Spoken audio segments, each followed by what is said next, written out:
Assalamualaikum warahmatullahi wabarakatuh. Baik, yang berikutnya adalah kita akan membuat ini ya tabel perhitungan ya, tabel analisis. Jadi kita menggunakan Excel. Jadi ini untuk lebih memudahkan analisis maka kita buat tabulasi ya atau tabel perhitungan seperti itu ya. Nah, bisa kita lihat di sini ya teman-teman ya. Nah, mungkin teman-teman bisa membuat ini ya. Tabelnya silahkan ya mau dibuat seperti apa silahkan, tapi ini seperti ini ya kurang lebihnya ya. Jadi mungkin silahkan ini bisa dicontoh dulu atau mungkin nanti YouTube-nya bisa di-pause dulu.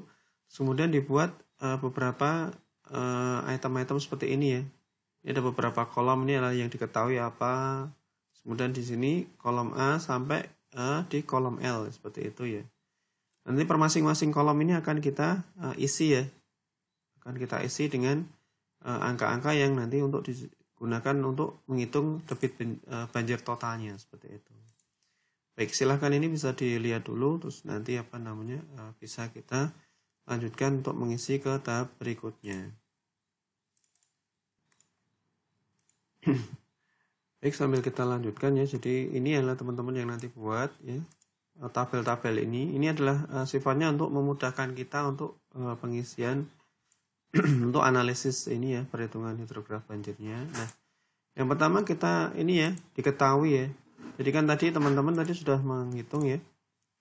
Nah, sudah diketahui ini ya. Time lag, kemudian waktu puncak, kemudian debit puncaknya. Lah itu fungsinya untuk apa sih di sini? Nah, fungsinya adalah dia nanti masuk ke sini. Nah, masuk di sini ya. Nah, baik parameter yang sudah kita hitung tadi ya, contohnya kita sudah menghitung time lag-nya ya, atau waktu perlambatannya.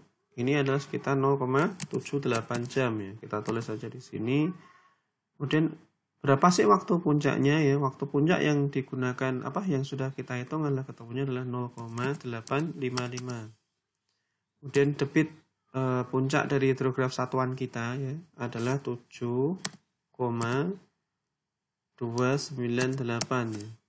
Jadi di sini juga perhatikan tanda koma ya. Kalau di Excel saya ini tanda komanya adalah titik ya. Tapi nanti kalau di teman-teman nanti silahkan bisa dilihat kembali menggunakan koma atau menggunakan titik seperti itu ya. Nah, ini adalah parameter yang diketahui seperti itu ya. Nah, terus kemudian di sini ada yang namanya grafik T per TP atau H per HP. Lah itu sebetulnya apa sih? Gitu. Lah kalau teman-teman lihat di materi ini, kita lihat kembali ke ini ya, ke materi hidrograf kita ya. Nah, di sini ada yang namanya komponen HSS SCS. Nah, nilai-nilai komponen inilah yang kita masukkan ke tadi ya. Nah, seperti ini ya. Ini kan ada T per TP ya. Dan ini ada T per TP ya. Kemudian di sini ada H per HP, kemudian di sini juga ada H per HP. Lah, nilai-nilai inilah yang akan kita ketik di sini. Ya, dimasukkan di sini ya. Jadi misalkan ini saya mulai dari ini ya. Berarti ini adalah 0 ya. 0 terus kemudian maaf ini saya buat center lain dulu. 0 setelah 0 adalah 0,1 kemudian ini 0,2 persis seperti ini ya. 0, 0,1, 0,2 lalu H per HP-nya bagaimana? Kita ketik juga nih di sini ya. 0, kemudian 0,03, kemudian 0,1, dan seterusnya seperti itu ya. Jadi kita mengisi semua ini sampai mana? Sampai di batas akhir ini ya. Sampai di nilai 5 dan 0 ini. Nah, ini adalah angka-angkanya yang akan kita masukkan ke sini ya. Nah, ini mungkin sambil saya isi angka-angkanya ini secara manual ya. Mungkin ini saya pause dulu biar nggak terlalu lama untuk durasi videonya. Nah, setelah semuanya kita masukkan ya, jadi ini sudah saya masukkan satu-satu ya. Mulai dari T per TP-nya ya, mulai dari angka 0 ini ya, sampai ke angka 5 ini. Seperti itu ya. Terus saya tulis di sini. Dan sampai angka 5 di sini ya.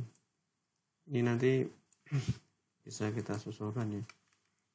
Jadi ini sampai ke angka 5 ya. Kemudian sama ya. yang H per HP, kemudian ini bisa kita tulis di sini ya. Mulai dari angka 0 ini yang di angka pointer saya ini sampai di angka 0 yang terakhir ya di bagian 5 ini. Kita tulis sampai di ini ya, sampai di bagian endingnya seperti itu. Jadi karena kita tidak memiliki data ini ya, jadi kita menggunakan manual ya. Jadi komponen HSS SCS ini kami ambil dari ini ya, sumbernya adalah National Engineering Handbook tahun 2007. Kalau di sini juga ada yang di sebelahnya ini ya. Ini adalah yang Delmarva Unit Hydrograph. Kalau Delmarva ini digunakan untuk wilayah pesisir yang cenderung datar seperti itu ya. Tapi untuk komponen HSS SCS secara umum ini bisa menggunakan tabel berikut ya. Jadi ini adalah fungsinya. Kalau mungkin teman-teman belum ada gambaran, kenapa kok ada komponen ini seperti itu ya.